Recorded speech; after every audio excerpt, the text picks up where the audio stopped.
Good afternoon. Good afternoon. Praise God. It's another beautiful day that the Lord has given us to study His Word, learn from it, be encouraged, be enlightened. Thank you for coming here today. It's another day where we could discuss the Word of God. And for today, we will be discussing Isaiah 14 verse 12 to 14. And I have entitled this message as Cosmic Treason. Cosmic Treason. Let me read the passage in Isaiah 14 verse 12 to 14. And this is what it says. How you have fallen from heaven, you star of the morning, son of the dawn. You have been cut down to the earth, you who defeated the nations. But you said in your heart, I will ascend to heaven, I will raise my throne above the stars of God, and I will sit on the mount of the assembly. In the recesses of the north, I will ascend above the height of the clouds, and I will make myself like the Most High. Let us pray.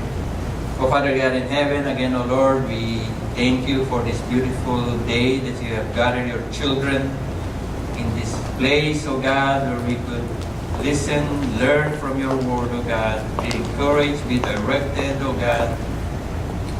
We pray, O Lord, that your Holy Spirit would work in our midst. I pray, O Lord, that you would guide my lips when I may speak the word of truth, and that you would touch the heart of everyone who are listening this afternoon. I also pray to those who are coming that you would bring them here safely, O Lord, that they may join us in this place of worship that you have allotted for us. We thank you, Lord God, again for this blessed day, and to you we give all the glory, the honor, and praise in Jesus' name. Amen. Amen. Okay. Praise God. Cosmic treason. Who knows the word treason? Who knows the meaning of treason? Treason. Okay? I just borrowed this one from Jonathan Edwards. Okay? If you know him. Anybody knows Jonathan Edwards? Oh, most likely. Okay. Maybe one or two knows him. Jonathan Edwards, who is he? Is born on October 7, 1703 in East Windsor, Connecticut. Did I say it properly? Connecticut.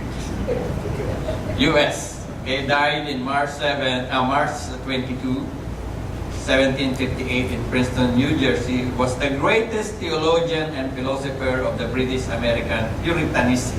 So he's a Puritan. Stimulator of the religious revival known as the Great Awakening, and one of the forerunner of the age of Protestant missionary expansion in the 19th century. So he's a theologian. This guy is a theologian, and he is the one who said this word. The smallest sin is an act of cosmic treason against the Holy God.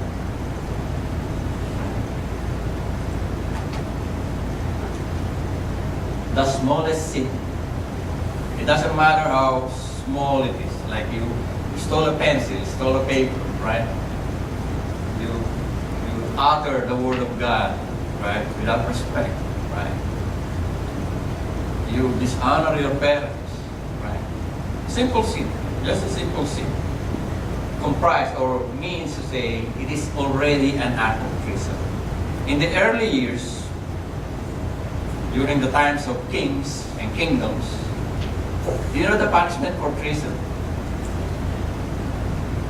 The punishment, there's only one punishment for treason in the early years.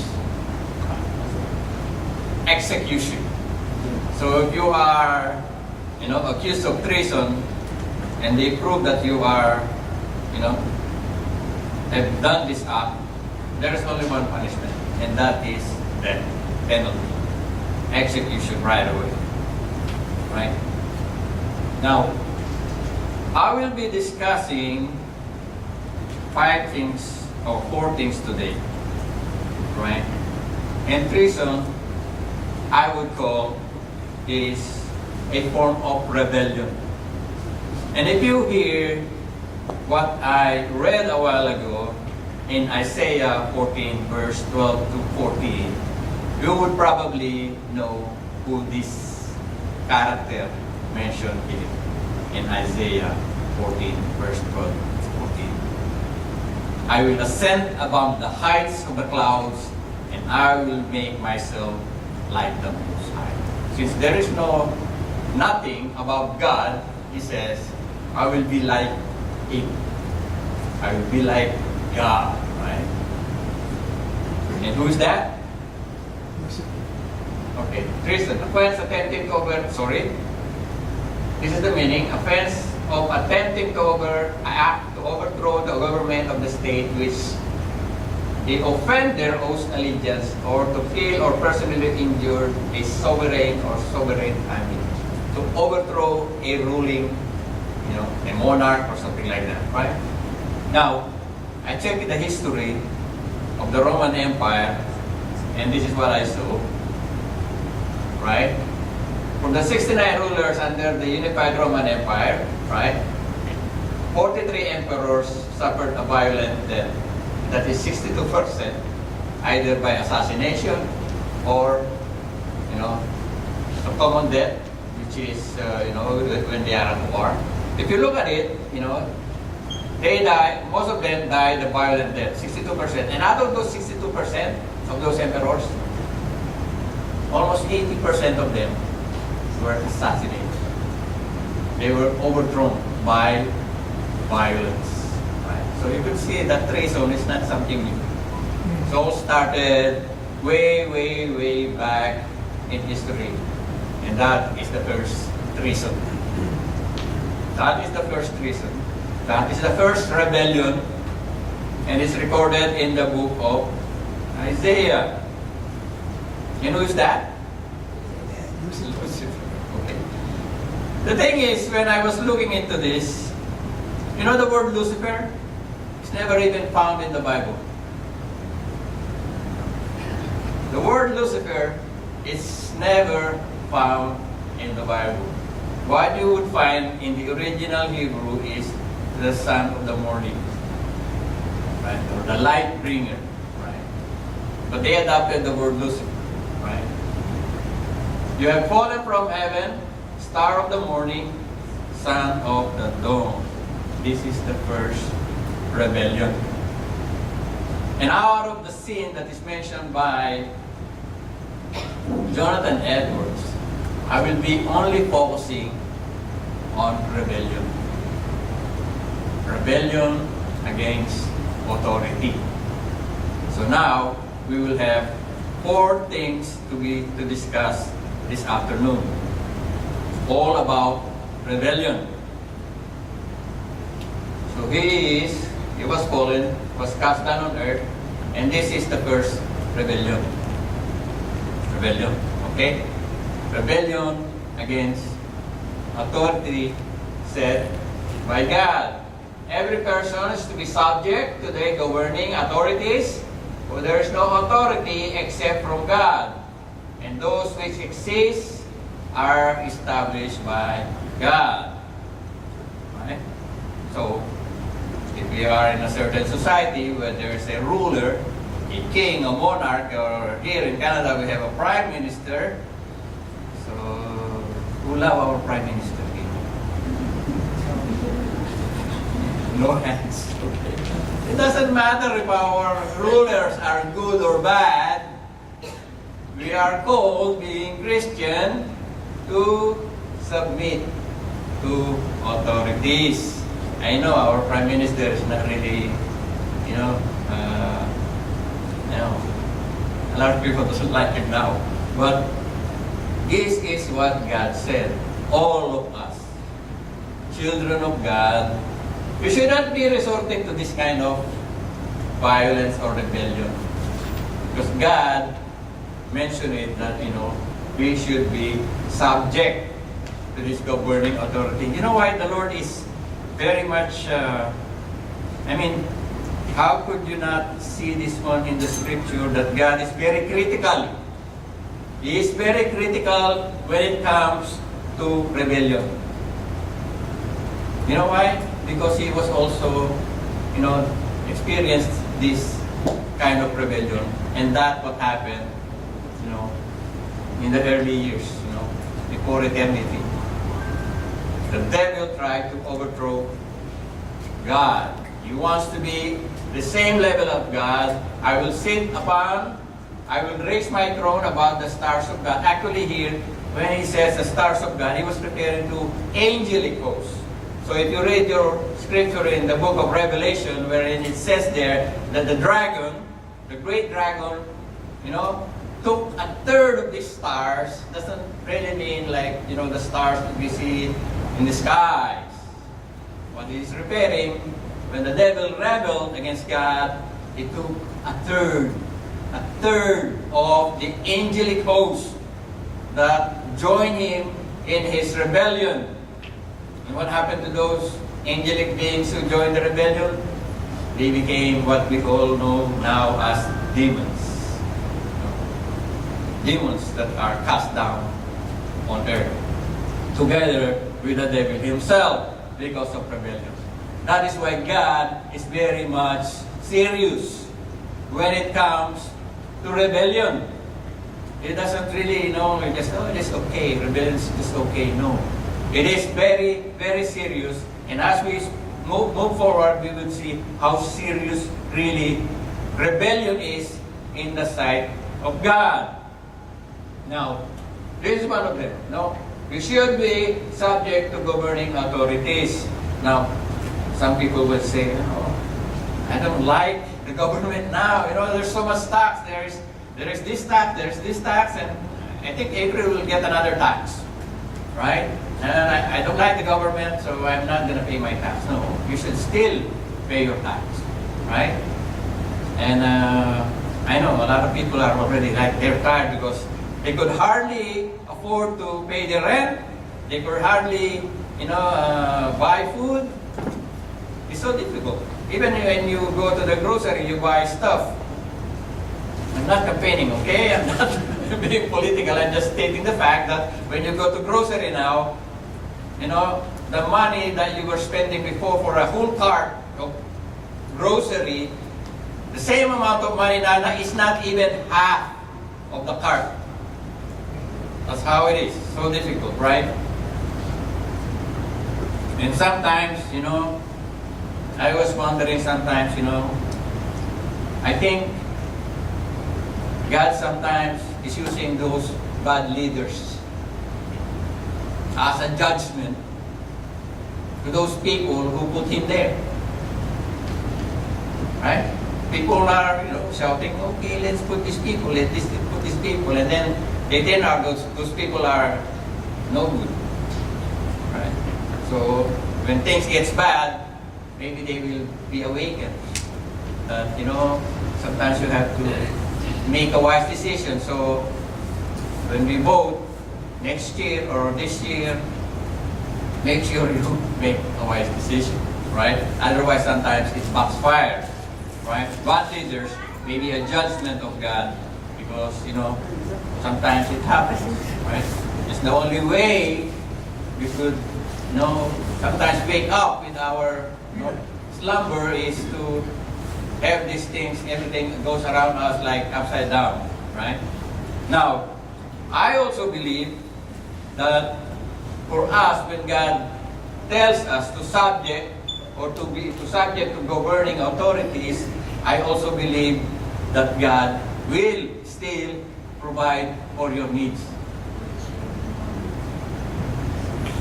Even when things get sour around us, even when things get bad because of a bad ruler or a bad king, I still believe that God would take care of His people. Right? Now, I will give you one example. Remember when Elijah prophesied that there will be a drought because of the rebellion of the Israelites. How many years? 3 years? 3 years of drought. Right? There is no water. But even during that situation when Elijah, he himself is in that situation where there is drought, did God provide for the needs of Elijah? Yes. Yes, He did provide for the needs of Elijah. He has sent some birds to feed him. Right? So, brothers and sisters, even when things gets bad, if we are with the Lord will still provide for His people. Remember, when God has put these curses and these plagues to the Egyptian, the same area, right? Are the Israelites affected? No. They are not affected. Even they are in the same situation. Right? So even when God poured out His judgment upon a certain area, I still believe that the Lord will take care of His people. They are always special. Right? So, relax. Right? Relax.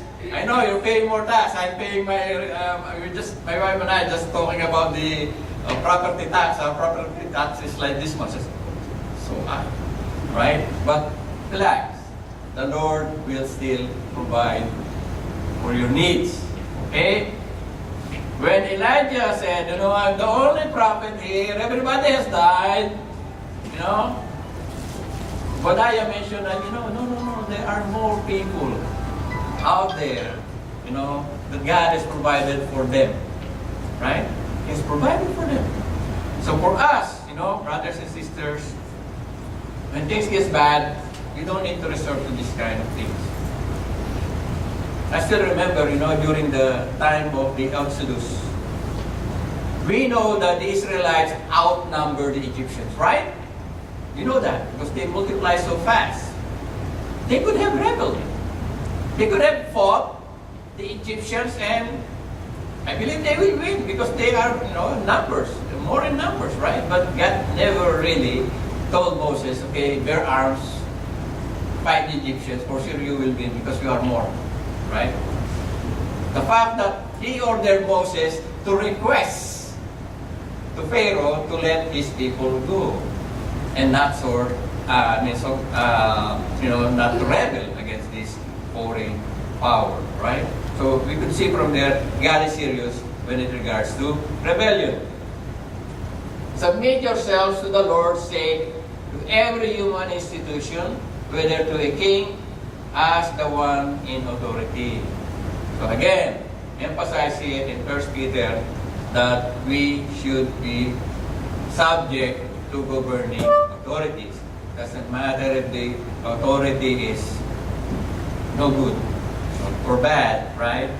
We as children of God should be subject to these governing authorities because that's what the Lord says. Now, that's the first thing.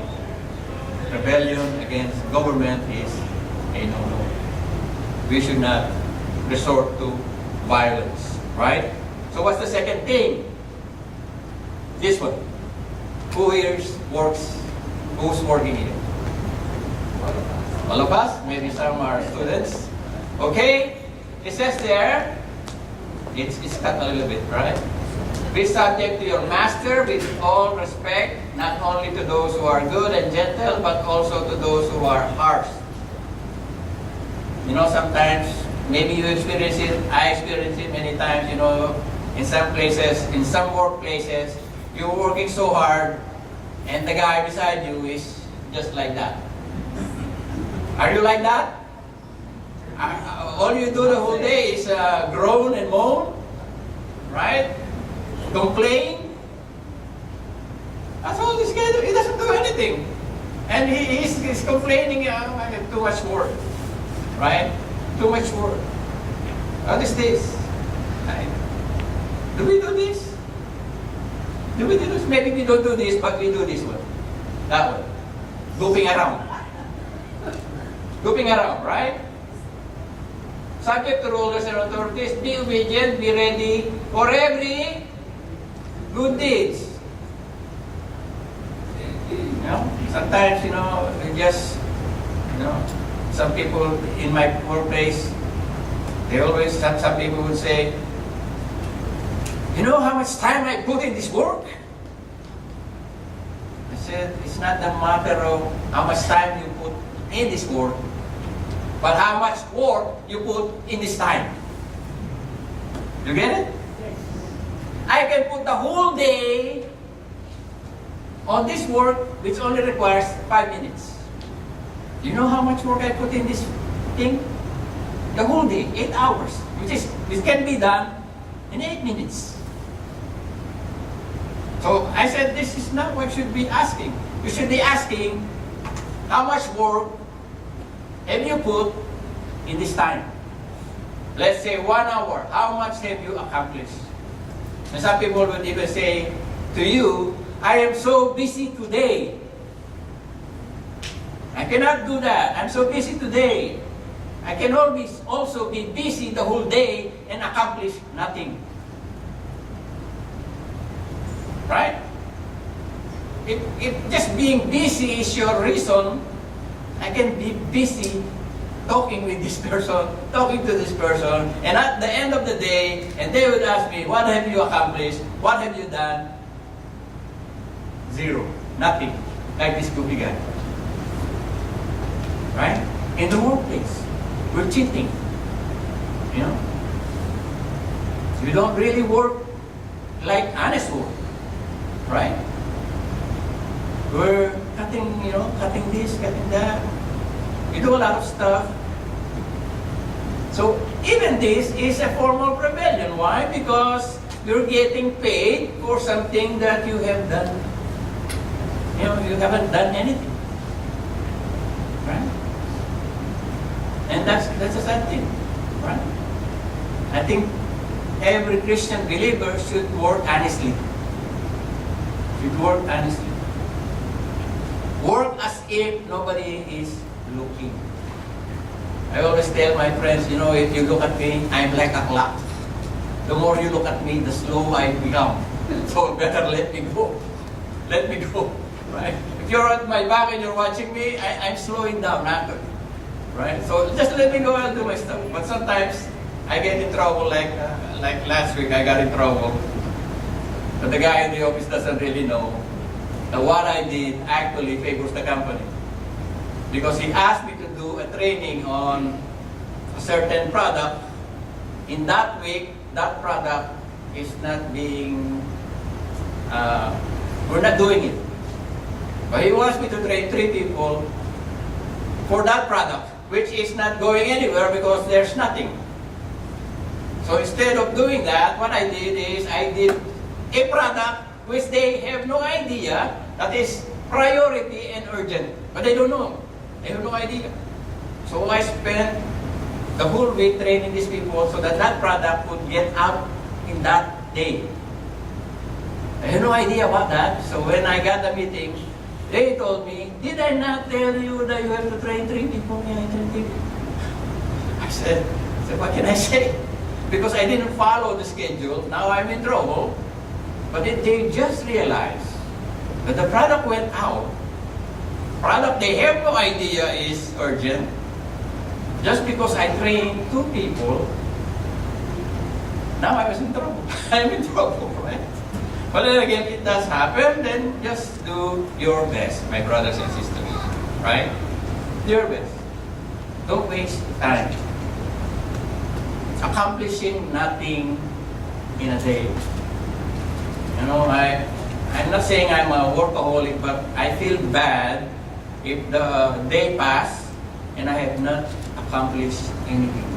I have not finished anything. I feel bad. Because in the day, I want to go home fulfilled that I have accomplished something worthwhile. Something that the money that the company gave me, I could say, I did not waste your money. So, again, brothers and sisters, with regards to works, Those who are working, you know yourself, you know, do your best. Make sure you accomplish something at the end of the day. You don't need to be watched in order to do your job. So, this is another thing. At workplace. So, the next one is this one.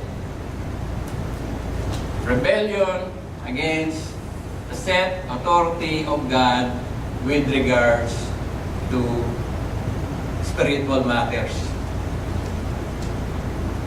This is very important, right? The government is secular. Our workplace is secular. When it comes to religious or spiritual matters, God is really, really very serious with regards to submitting ourselves to the set authority of God that are watching over us. And we're talking about the leaders, the pastors, the elders, the deacons, those who are assigned to oversee the body of Christ. Remember that Miriam and Aaron one time, you know, they opposes Moses. Did you hear that story? You know, Aaron and Miriam, they opposes. That's in number 12. Then it was no. If you just read that passages, because Miriam and Aaron are older than Moses. You have to remember that. He's the younger sibling, right? So the two older, Aaron and Miriam, they opposes him because of his wife, right? So what happened? What happened? Miriam got leprosy. She got leprous skin disease because they opposes Moses, right? I was just wondering at a certain point that why only Miriam? How about Aaron? Aaron got free, right? Aaron didn't get leprous. Only Miriam did, right? And I was just thinking, that's not fair. It's only the woman who got it. The guy didn't get it. No, there's a reason behind it. I believe it's because Aaron is involved in the priestly ceremonial activities. If you are a leprous, you cannot perform that responsibility. I believe that is the reason why Aaron got spared. But then again, you could see the severity of the judgment of God when it regards to spiritual leaders. Right? We, as children of God, should submit to the authority set by God, which are the pastors and the elders. Right? Another instance in the Bible which reinforces this is between Korah, Datan, and Abiram. These three people, Korah, Datan, and Abiram, they said to Moses, "Oh no, you're not the only one that God speaks." You know, they rebelled against Moses. They said, you know, you're out of your mind, or you're taking advantage of your position. And do you think you're the only person that God speaks to? So they rebel against Moses. Hebrews 13 verse 7 said, "Obey your leaders and submit to them, for they keep watch over your souls and those who will give an account." Remember, being a pastor is not an easy job. Why? They will be accountable. They will be accountable to God with regards on how they function on the entrusted flock of God. So if he doesn't know how to feed the flock, water the flock, or discipline the flock, he will be accountable for it. Right? That's why The books of Hebrews said, obey your leaders and submit to them. Don't be a headache to your pastor, please. They already have a lot of headache. Okay? Don't add to that headache. So if you are, you support, you follow, and you're obedient to the instituted leader of the church, then it will be much easier for them to serve. Right? It's so difficult, when the flocks, fight together, that's one of the hardest part. When this brother and this sister, they don't talk. They say, hi, how are you? When you are, when everything is not looking, that should not be in the church. Hypocrisy. You show that you are okay, but when you turn your back, it's a different story. Right? And people notice that. People notice that. Yeah, you cannot hide it. So please, right? Korah, Datan, and Abiram rebelled against God. They're accusing Moses, "Oh, you're not the only one that God speaks. God also speaks with us," and they rebelled against him. Just because they're from the Levites as well. What happened to them?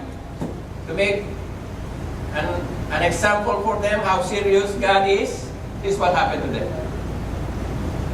They were swallowed alive by the earth. The earth opened up and they were swallowed alive.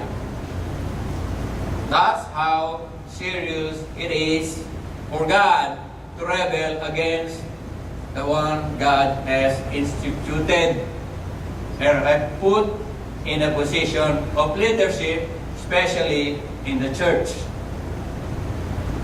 So please, you don't want to be swallowed by the earth, do you? I don't want, right? Also, it would be easier for our leaders to serve if we support them. That's a rebellion against Moses.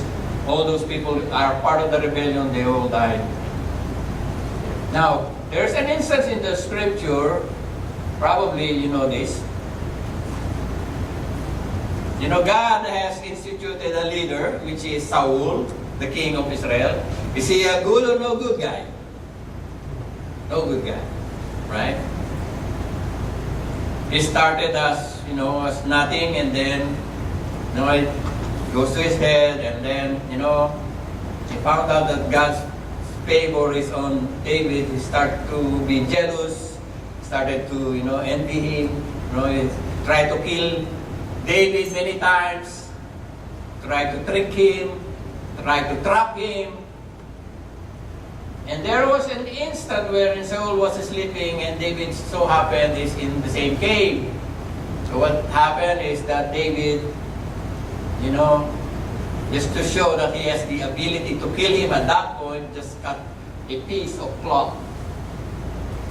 Right? And by the time Saul left, David was there, was saying, if I really want to kill you, I could have done it. I could have taken the throne from you. But David felt bad.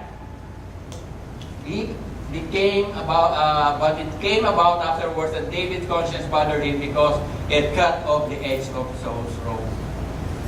He realized what he did is a rebellion against the set authority of God, which is, at that time, is Saul.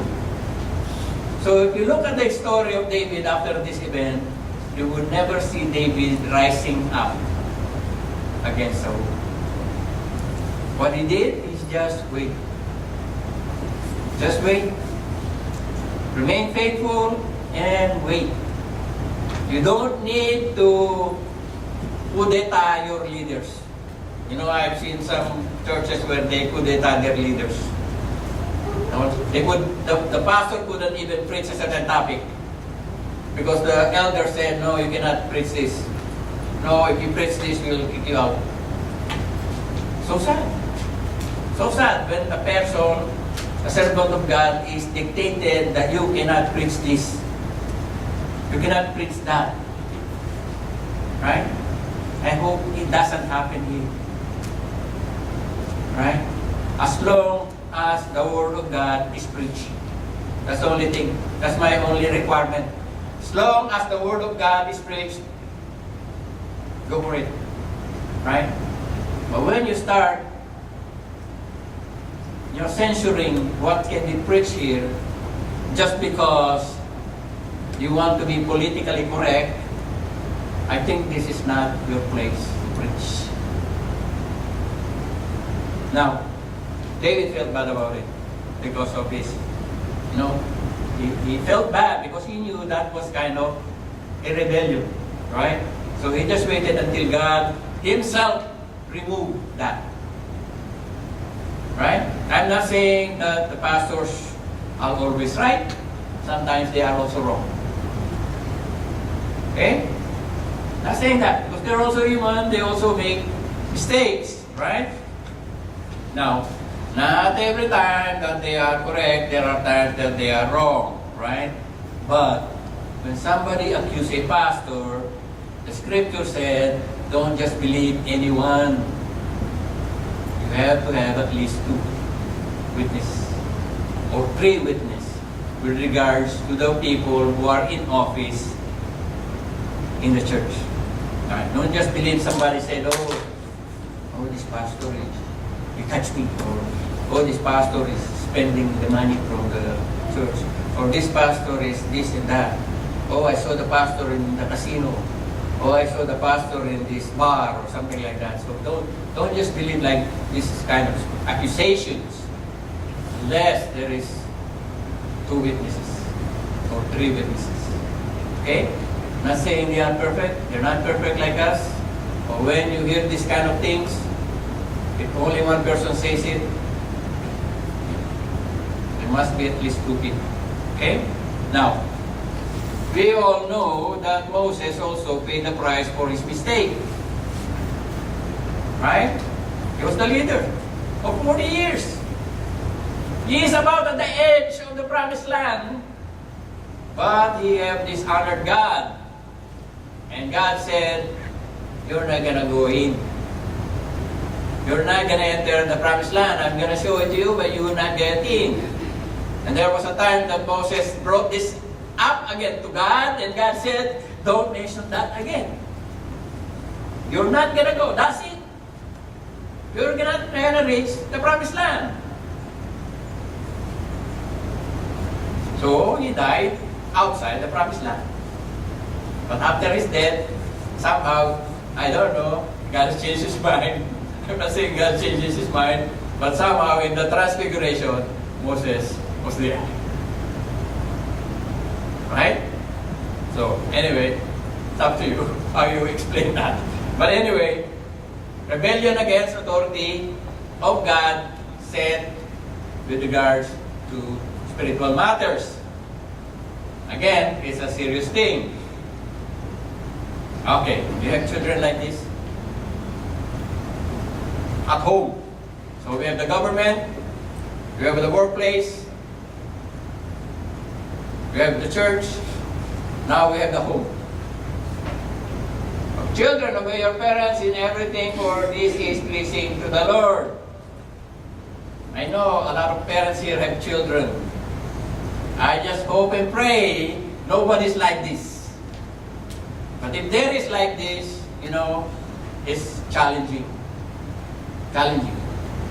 Maybe not like this, maybe like this. When you talk to them, honoring parents nowadays is, I don't know. I was born at a certain generation, older than me. We are raised a different generation, Somehow the new generation,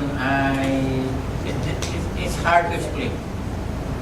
Somehow that you owe them. You owe them. It's like the entitlement mentality. That, you have to give them this, you have to give them new cell phone, you have to give them allowance, everything you have to give them. It's like you owe them, right? Imagine children who are here.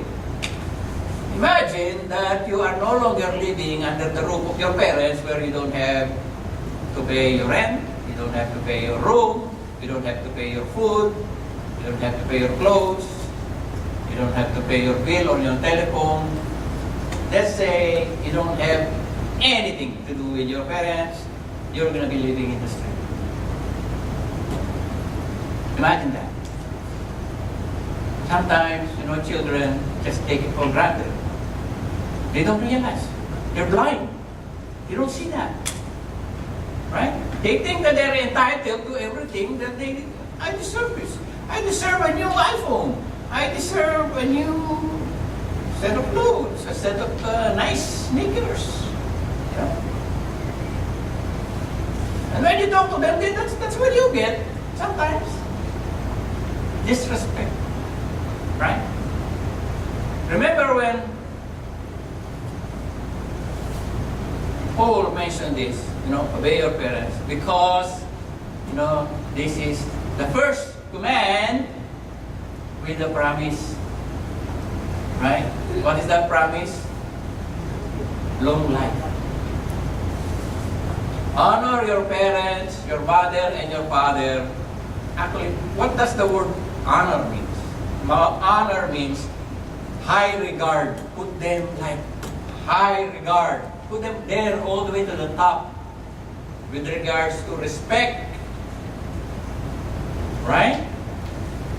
Again, God is very serious with regards to these things because in the Old Testament, when you have a child, in the book of Deuteronomy that is rebellious, drunkard, and no respect to his parents, you know the punishment? Stoning to death. I don't know if there's somebody who got stoned because that is the commandment.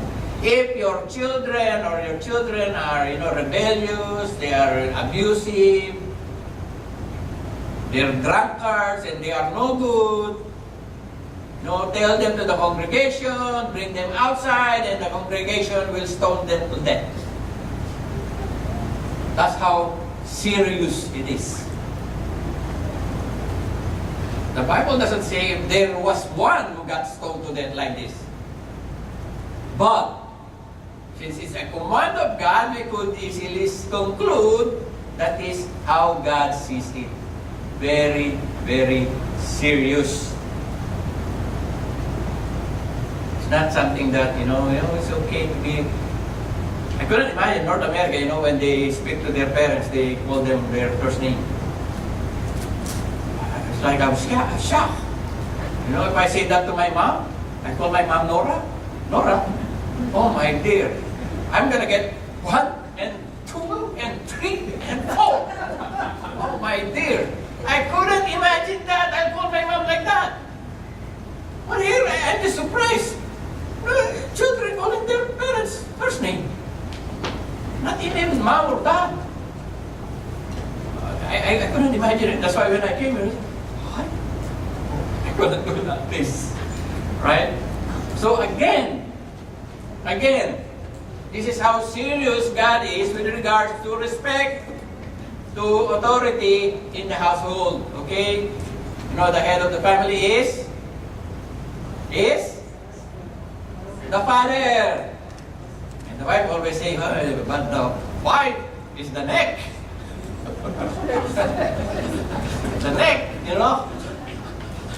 can turn the head. But anyway, the father is the authority. So please, fathers, do your role. Right? In my family, my mom is the one who is the disciplinarian. My dad never raised his hands against us. Never. Not a single strike. No. My mom every day.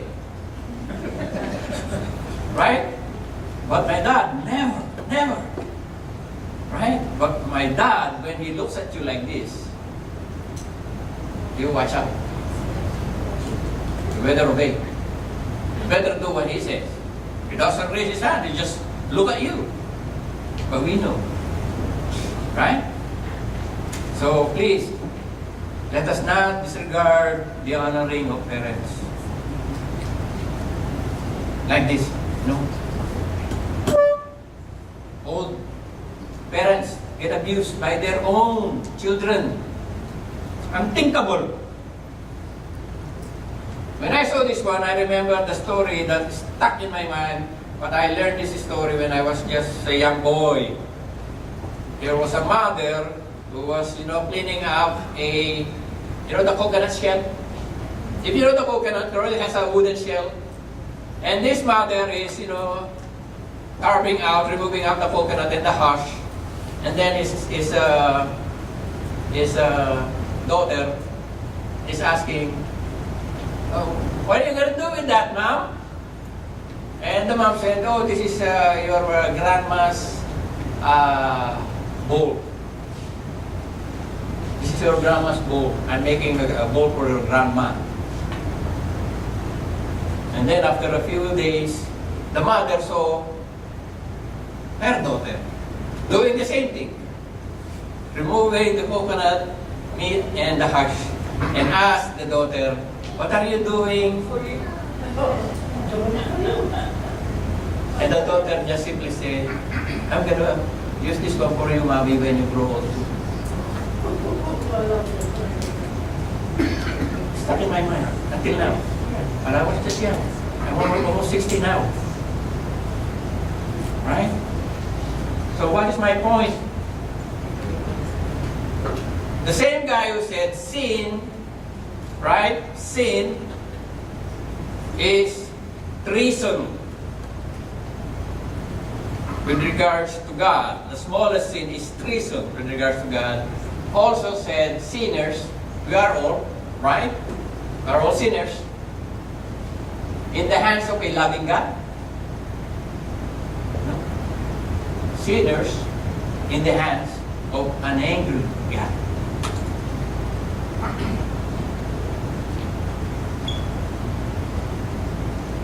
God is angry because of treason, because of rebellion. Do you think God is happy when He rebels? He rebels against Him? No, He's not happy. But nowadays, no, God is loving, it's okay. I know God is loving, He mentioned that. But God is also just and holy. Right? If you are rebellious, even in the Old Testament, rebellion is dealt with very seriously. Sinners in the hands of an angry God. If you have the time, listen to this in YouTube by Jonathan Edwards. Listen to his sermon. This is a sermon of Jonathan Edwards. Sinners in the hands of an angry God. Remember facing God, and you are the sinner, and you're facing God, and He's there to judge you. Imagine yourself being the sinner, facing an angry God. We are all guilty of treason. For all have sinned and fall short of the glory of God. Romans 3:23. And then the wages of sin is death. We are all sinners, so therefore we are all guilty. Therefore, the penalty for all of us is death. I just, it's so scary. Romans 6:23, the wages of sin and death. And I'm just glad that it didn't stop there. It didn't stop there. But the gift of God is eternal life in Christ Jesus our Lord. There is a but. When sinners face an angry God, there is only one who could mediate between you and God. Very good. Only Christ. Only Christ. But some people say, okay, accept the Lord. I said, I accept the Lord as my Lord and Savior. That's it. Forgot one thing. That word is almost always missing when we preach the gospel. There is no repentance. There is no turning back from your sinful life. I just accept the Lord Jesus Christ. I am saved and I'll do whatever I want to do. There is no repentance. Repentance means turning around 180 degrees from your lifestyle. So now tell me, brothers and sisters, since you accepted the Lord Jesus Christ, did you have a turnaround? Or you still have the same direction? If you are at the same direction, then you have not truly repented. there's no change in your life, you have not really repented.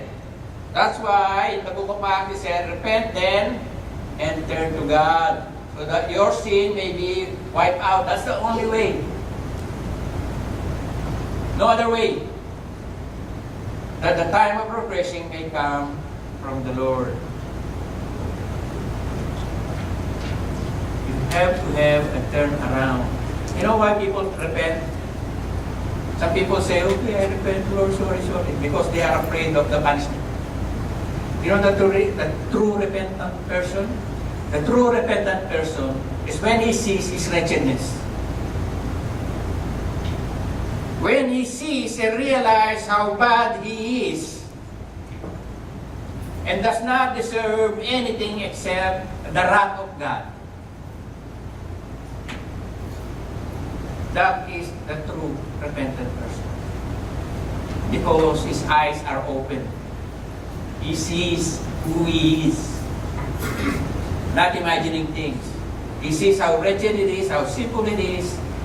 That, like Newton, he said, I am blind, but now I see. Before he didn't see that slavery is bad. He does it every day. But when he sees it, he says, I am blind, but now I see. Amazing grace. Right? We are all sinful. And the only way that those sins of us will be wiped out is by the grace of God. Until you have the relationship with the Lord Jesus Christ, everything is in vain. It's not being religious, not being, holding your Bible every day, reading your Bible every day, unless you have a relationship with God. Unless you know how wretched you are, how sinful you are, and you don't deserve anything except the wrath of God, and only rely on the saving grace of God, that is only brothers and sisters. And I hope we realize how serious rebellion is in the sight of God. So let's pray. Father God, again, O Lord, we thank you for this time that you have given us, that you have shown us how serious you are with regards to rebellion. Lord, I just pray, Lord, that you would touch our heart. I just pray, O Lord, that you would direct our path. I just pray, O Lord God, that you would work in our lives, O God, not only with our lives, but for those people whom we love, O God, that does not have the right relationship with you. I just pray, O Lord, that they would realize, O Lord, how blind they are. Open their eyes, O God, change their heart, O Lord. Then they come to know you and accept you truly as the Lord and Savior. And this I pray in Jesus' name. Amen.